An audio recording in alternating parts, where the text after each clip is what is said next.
Les rencontres de l'heure. Lieu de rencontre où les idées se bousculent. Où la libre expression et la confrontation d'opinions secouent les conventions. Des rencontres où la discussion procure des solutions. Des rencontres où la diversité de positions enrichit la compréhension. Les rencontres de l'heure. Emmanuel Latraverse, avec qui, notre analyste politique, avec qui nous allons parler de ce parti qui fait 4% chez les francophones québécois et qui se demande pourquoi peu de gens veulent le diriger aujourd'hui et qui se cherche un sauveur qui ne vient pas. Emmanuel, bonjour. Bonjour. Ah ben, méchant mais inexact. Non, c'est pas ça que j'ai dit. Me disais bien. Alors, Denis Coderre, le sauveur, Denis Coderre, l'inattendu, le personnage qui peut sauver le Parti libéral, est-ce que ça suscite l'enthousiasme chez nos amis les Rouges? Non. Et c'est ça pourquoi je me suis beaucoup questionnée sur le cas Coderre dans les dernières, depuis qu'on sait qu'il veut se lancer. Et j'en suis venue à une conclusion. C'est que la réaction des apparatchiks libéraux et du commentariat en général incarne tout ce qui cloche au Parti libéral du Québec et une des sources profondes des maux du parti. Mais dis-moi tout. Le Parti libéral s'en va nulle part, je pense que tu l'as bien expliqué. Il est complètement déconnecté de sa base militante. Il y a tellement personne qui veut se lancer dans la course. Tout de suite. Est-ce qu'il est déconnecté de sa base militante ou de l'électorat francophone? J'ai pas l'impression que c'est la même affaire. Il y a longtemps, il n'y a plus de base militante francophone et il y en a longtemps eu. Non, c'est ça l'enjeu. Mais sa base militante. Il a une base militante aujourd'hui et lui est assez fidèle. Il a un groupuscule restant de sa base militante d'antan. Donc, ça, parce que tous les partis politiques à la base sont une coalition. La coalition qui formait le Parti libéral du Québec s'est fracturée et il ne reste que le groupuscule montréalais, si on veut, et la base militante francophone qui était très forte, qui expliquait la force du parti et qui en faisait une machine politique absolument redoutable, c'est totalement effrité. Alors, ce parti, pour revenir, base militante, tellement personne qui veut se lancer dans la course qu'on est obligé de la reporter, puis la reporter, puis la reporter. Pourquoi? Parce que ça a l'air d'être une cause perdue de ressusciter ce parti-là.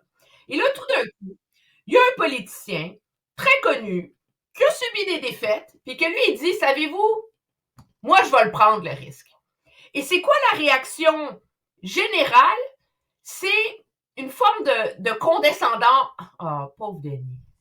Oui, mais il n'y a pas quelque chose là-dedans. On a l'impression qu'il va être un peu président de quelque chose. C'est-à-dire, s'il échoue la chefferie du Parti libéral, il va finir président d'un club de mini-potes, là.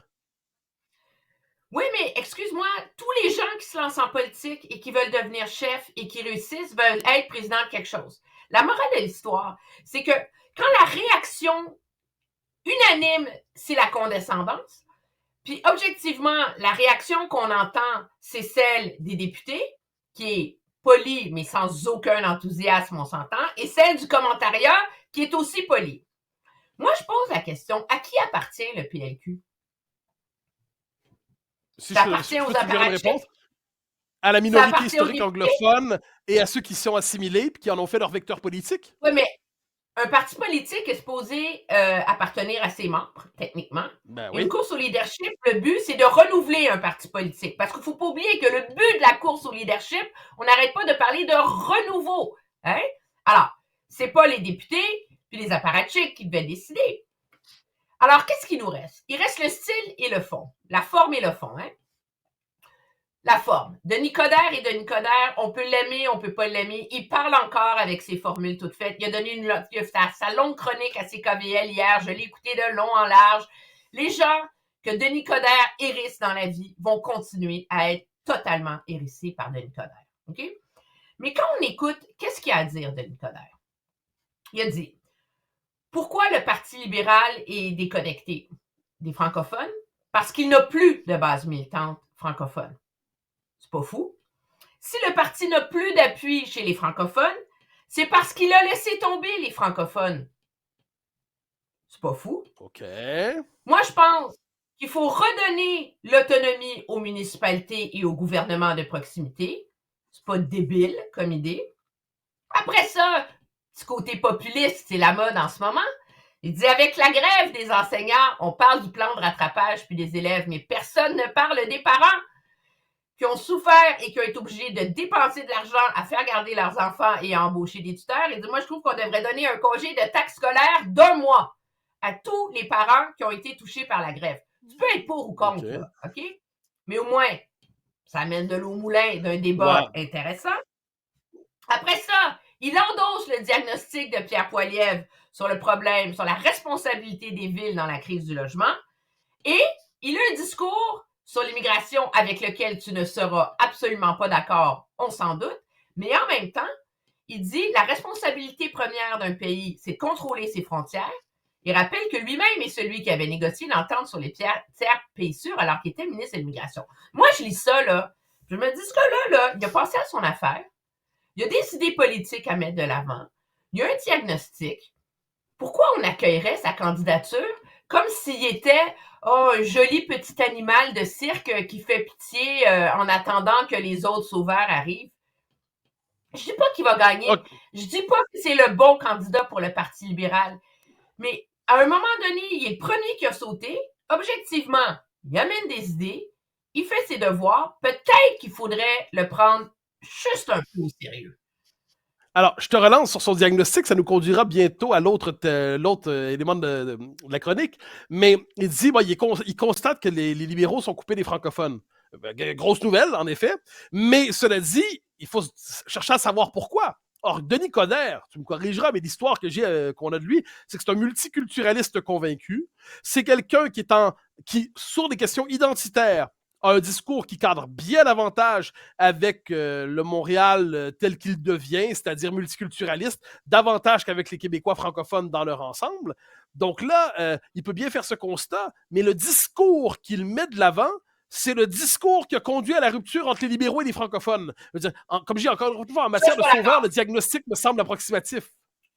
Je ne suis pas d'accord sur le discours qui a mené à la rupture du Parti libéral avec les francophones. Je pense que les 4 ans de Philippe Couillard ont grandement contribué parce qu'il était Canadien avant d'être Québécois. Et objectivement, pour quiconque a suivi, c'est sûr que vu d'ici au Québec, avec l'état du discours sur le nationalisme en ce moment, l'opposition de Denis Coderre à l'époque sur la Charte des valeurs, on dit « Ah, c'est un multiculturaliste à la Trudeau, etc. » Mais il faut se mettre, si on met le chapeau à l'envers, là, mon analogie est complètement erronée, mais tu vas me pardonner, on est encore de bonne heure le matin pour moi. Quand Denis Coderre était à Ottawa, Denis Coderre, qui était pourtant un proche de Jean Chrétien, tu sais, c'était pas plus libéral que ça, là, mais était considéré comme un nationaliste à ses heures. C'est Denis Coderre qui a démissionné comme lieutenant politique de Michael Ignatieff parce que le parti était contrôlé de Toronto. Emmanuel, donc, objectivement, je te dis pas... Ton argument tient à moitié. C'est comme si je te disais, si je vais dans un camp de sumo, je suis un homme mince. C'est vrai, mais c'est pas exactement un critère de comparaison qui fonctionne. Mais tu seras bien, non, tu vas être mince dans le camp de sumo. Tu vas être mince, si tu vas dans un camp de ça, on est d'accord. Mais si je retourne dans la société ordinaire, on va se dire, bon, il est plus proche du moins petit que du plus... Bon, tu comprends ce que je veux dire? Mais là, Denis Coderre, dans le contexte québécois... Mon propos, c'est pas de dire que Denis Coderre est le meilleur chef pour le Parti libéral. C'est pas de dire que Denis Coderre va sauver le Parti libéral. Mais c'est de dire qu'à un moment donné, les apparatchiks du Parti libéral et l'élite du Parti libéral ne devraient pas accueillir son éventuelle et potentielle candidature avec le ton et le sous-entendu de mépris qu'il contient. OK? Parce que ce parti-là, s'il veut se réinventer et s'il veut se reconnecter à une éventuelle base militante francophone, qu'est-ce que ça lui prend? Ça lui prend une course à la direction. Ça lui prend une course à la direction avec du monde intéressant dedans. Ça lui prend une course à la direction avec du monde qui sont prêts à travailler, à aller se taper des assemblées de cuisine, puis tout le Bataclan qui va avec, qui est vraiment difficile, éreintant, décourageant et pénible par moments. Puis ça lui prend un choc des idées. Mais là, il y en a un qui arrive avec un passé, avec un passif, mais avec, de toute évidence, beaucoup d'enthousiasme et quelques idées. Alors, à un moment donné, à date, c'est le meilleur. C'est juste ça que je dis. Mais ça, on verra s'il est le bon ou pas. Là, c'est pas commencé, là. C'est sûr qu'entre Coder et le fils à Charest, on dit, bon, c'est deux manières de se présenter l'avenir. Mais, parlons de l'avenir du Parti libéral. C'est pas une hameçon du tout, c'est une observation factuelle. Mais, poursuivons sur le Parti libéral. Alors, moi, si j'étais libéral, je serais à court terme pessimiste, mais à moyen long terme optimiste. Pourquoi? Parce que l'évolution démographique du Québec étend sans cesse la base du Parti libéral. Et tu me vois venir, Marc Tanguay qui dit hier qu'il va falloir plus d'immigrants au Québec, parce que selon lui, il y a des affaires de main-d'œuvre. Dans les faits, moi, ce que j'entends, c'est que le Parti libéral veut importer les électeurs qu'il n'est plus capable de gagner dans le Québec francophone. C'est dans ta théorie du grand remplacement, là? Ah non, pas du tout. C'est simplement observation. Est-ce que dans l'histoire du Canada, l'État fédéral a misé sur l'immigration, par exemple, au Québec, pour être capable de verrouiller démographiquement l'avenir politique du Québec? C'est ta théorie. Moi, ce que j'entends dans le discours du Parti libéral... Non, c'est tout ce que je dis, c'est pas un peu factuel? Moi, j'ai entendu le discours du Parti libéral hier d'une façon complètement différente de la tienne. Il faut dire qu'on n'a pas les mêmes obsessions. Alors, moi, ce que j'ai entendu hier, c'est un Parti libéral qui objectivement avait raison à l'automne dernier dans la façon dont ils ont accueilli le débat sur les seuils présenté par la ministre Fréchette, en tant que le débat obsessionnel qu'on a au Québec sur les seuils est un débat factice. J'espère qu'à l'heure où on se parle, tout le monde l'a compris. L'enjeu, il y a le nombre de résidents permanents que tu accueilles par année, mais ce chiffre-là ne veut absolument rien dire si tu comptabilises pas aussi le nombre de résidents temporaires, les étudiants étrangers et les travailleurs étrangers temporaires. C'est ça qui fait qu'au Canada, on a accueilli 465 000 résidents permanents l'an dernier, mais 1,2 million. Parce qu'il y a tous les autres temporaires qui viennent avec. Le même problème se pose au Québec. Il est d'autant plus difficile que Québec n'a pas tous les chiffres exacts parce que Québec ne contrôle que le tiers du programme de résidents, de travailleurs étrangers temporaires. Donc, il n'est pas capable de comptabiliser vraiment tous ceux qui rentrent via la filière du fédéral. Et donc, le Parti libéral dit, il y a un problème avec ça. C'est de cette façon-là qu'il faut cadrer le débat. Premièrement, le diagnostic est bon. Okay? Deuxièmement, il illustre cependant, il met le doigt, sans offrir de solution, aux problèmes politiques que pose la façon de mener le débat sur l'immigration via les travailleurs étrangers temporaires. C'est la quantité de PME, de petites entreprises manufacturières, dans nos régions qui dépendent de plus en plus de cette main-d'œuvre-là. Et tu ne peux pas résoudre le problème de l'immigration si tu ne résous pas le problème économique que ça pose pour ces entreprises-là. Cette partie-là du discours, on la connaît, on soit d'accord ou non, bon, c'est autre chose. Mais pour toi, l'idée qu'un parti politique comme le Parti libéral entre dans sa réflexion l'idée que plus l'immigration augmente, plus c'est bon pour ses avantages et son avantage électoral, toi, c'est complètement sorti de nulle part. Ça veut absolument rien dire. Le Parti libéral ne pense pas à son intérêt électoral lorsqu'il veut une augmentation des seuils, entre guillemets, lorsqu'il veut une plus grande immigration au Québec. Ça fait peut-être partie du calcul, mais l'appui du Parti libéral, l'appui du Parti libéral à cette notion d'immigration est un appui idéologique qui est séparé de la notion de la fameuse noyade démographique que tu affectionnes particulièrement. Et moi, je pose le diagnostic que peu importe les aspirations nationalistes du Parti québécois, de la CAQ et de tous les autres là-dessus, tu ne peux pas avoir un débat éclairé et un débat réconcilier les enjeux d'immigration, de capacité d'accueil et les enjeux économiques si tu n'es pas capable de résoudre le problème que ça pose pour les petites entreprises. Parce que l'envers de la médaille, qui est l'argument que toi tu proposes, ou même pas toi, okay, je ne vais pas te prendre à partie, j'aime pas ça qu'on le fait avec moi, je ne le ferai pas avec toi, que le PQ propose, réduire drastiquement les seuils. Comment tu gères l'impact économique que ça va causer à toutes les entreprises qui dépendent de cette main-d'œuvre-là?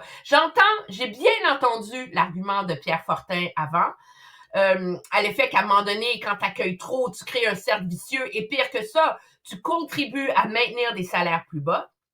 Mais en même temps, dans une société qui a un grave problème de productivité, qui est à la source de notre faible croissance économique, si tu ne t'attaques pas à l'origine du problème, qui est le manque de productivité de nos entreprises, Ouais. et donc qui dépendent trop de la main-d'œuvre, tu ne pourras pas résoudre le problème de l'immigration. Parce que sinon, on va toujours faire l'adéquation immigration-croissance économique. Alors, il nous reste quelques instants, mais je reviens là-dessus. Donc, effectivement, la question de la productivité est essentielle sur le plan économique. Et c'est comme si on faisait payer à l'ensemble de la société québécoise l'incapacité de certaines PME de se moderniser. Mais je trouve que derrière tout ça, ton désir légitime de fuir mon argument me semble pourtant, je le reviens. Mais parce qu'il faut y entrer.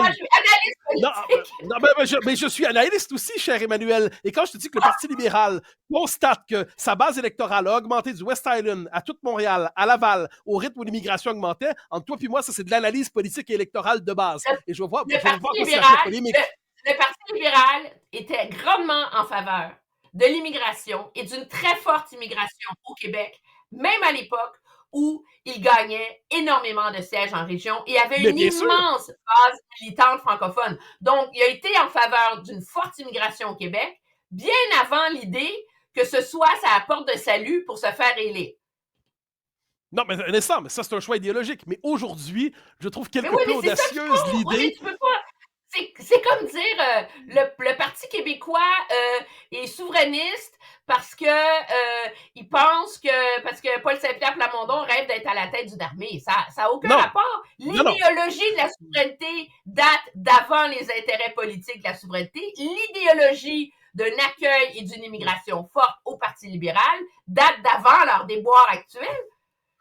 Ensuite, je pense que c'est devenu une question de religion politique au PLQ davantage ces dernières années, cela dit. Mais on en reparle. Le moins, agree to disagree, comme diraient les gens qui votent pour le Parti libéral. Salut. Bon, on se reparle. Eh bien, chers amis, c'était un plaisir de vous parler aujourd'hui et nous nous retrouvons très bientôt pour d'autres débats, pour d'autres réflexions. Merci à vous.